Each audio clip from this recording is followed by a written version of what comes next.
अऊज़ुबिल्लाहिमिनश्शैतानिर्रजीम बिस्मिल्लाहिर्रहमानिर्रहीम। देखती आँखों और सुनते कानों को अली रज़ा का सलाम पहुँचे।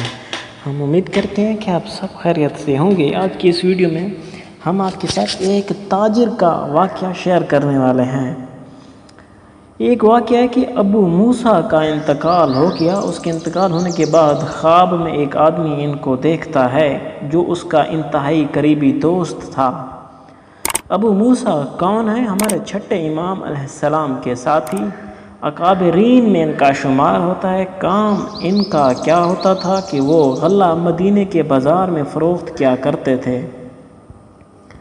इमाम अलैहिस्सलाम के सहाबी हैं और तिजारत का काम करते हैं, लेकिन इल्म फ़िक़्ह के माहिर हैं और इतने ज़बरदस्त माहिर हैं कि मदीने के बड़े बड़े फ़ुक़हा, बड़े बड़े उलमा ख़ास तौर पर तिजारत का मसला अगर इन को समझ में ना आए तो वो अबू मूसा की तरफ रजू करते हैं। अबू मूसा अपने कारोबार में इंतहाई मोहतात रहते थे। कभी किसी किस्म की ना ज़ख़ीरा अंदोज़ी की और ना कभी किसी किस्म की मिलावट की, बल्कि जिस किस्म का गल्ला मिलता था और अगर कोई ख़राबी है तो ख़रीदने वाले को बता दिया करते थे। बाज़ार के अंदर गले की कितनी ही कमी क्यों ना हो, लेकिन ये अपना ज़ख़ीरे को मुतवातर निकालते रहते थे और वो मूसा इतने मोहतात। अब उनका इंतकाल हो गया और दोस्त यकीन के साथ कहते हैं कि अबू मूसा जैसा मोहतात शख्स यकीनन कब्र के अज़ाब से बच जाएगा। चुनांचे चंद दिनों के बाद अबू मूसा अपने इंतहाई करीबी दोस्त के ख्वाब में आते हैं और जब ख्वाब में आए तो साथी ने पहला सवाल ही यही किया कि ऐ मूसा, आपकी क्या हालत है? तो जवाब दिया कि कब्र के अज़ाब में गिरफ़्तार हूँ। ये सुनना था कि साथी ने सवाल किया कि आखिर आप पर अज़ाब कब्र कैसे आया? जवाब दिया कि कारोबार में दूसरों के हक़ की बोरी मेरे ज़िम्मे आ गई थी। ये किस तरीके से हुआ? मैंने कहा कि रोज़ाना गल्ला फ़रोख्त किया करता था। अरब में पुराने ज़मानों में गल्ला जो है वो पैमाने से भर के फ़रोख्त किया जाता था। जिस तरह आजकल हमारे यहाँ दूध जो है बर्तनों में भर के दिया जाता है, पहले गल्ला भी बर्तन में भर के दिया जाता था। बर्तन को भरा 1 सेर या 2 सेर का बर्तन और इसके बाद वो हवाले कर दिया।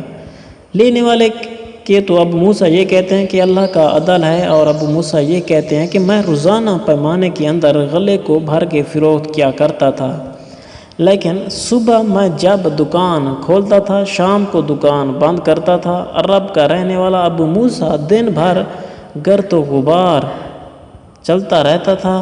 चुनांचे सुबह को पैमाना साफ़ होता था और दोपहर के वक्त पैमाने के अंदर गर्द गुबार की तह जमना शुरू हो जाती थी, हत्ता कि शाम के वक्त गुबार की एक मोटी सी तह जमा हो जाती थी उस पैमाने के अंदर।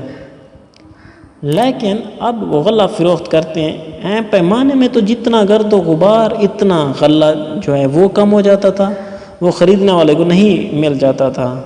तो अबू मूसा ने कहा कि जब पूरी ज़िंदगी का हिसाब किया गया तो ये 15 बोरी गर्द गुबार की वजह से मेरा गला जो है वो रह गया था, वो मुस्तहिकीन को नहीं मिल सका था, वो उनके ज़िम्मे निकली थी। तो ये क़यामत तक अज़ाब के अंदर मैं इसी तरह 2-4 रहूँगा। इमाम का साथी भी है और फ़िक़्ह का माहिर भी है और सबसे ज़्यादा बेहतरीन तिजारत करता है और एहतियात भी करता है, लेकिन 15 बोरी का मकरूज़ हो जाता है। तो देखें मेरे नाज़रीन, अबू मूसा को गिरफ़्तार किया गया और उसको कब्र अज़ाब में गिरफ़्तार किया गया। तो इसलिए हमारे चौथे इमाम सहीफ़े कामिया में रो रो के खुदा से दुआ मांगते हैं कि खुदावंदे मुताब तो मेरे हिसाब व किताब के वक्त अपनी रहमत को काम में लाना और अपने अदल से काम लेना, वरना हम भी इस मंज़र से सही सलामत नहीं निकल सकते। लेकिन वो रहमत का मसला ही जुदा है।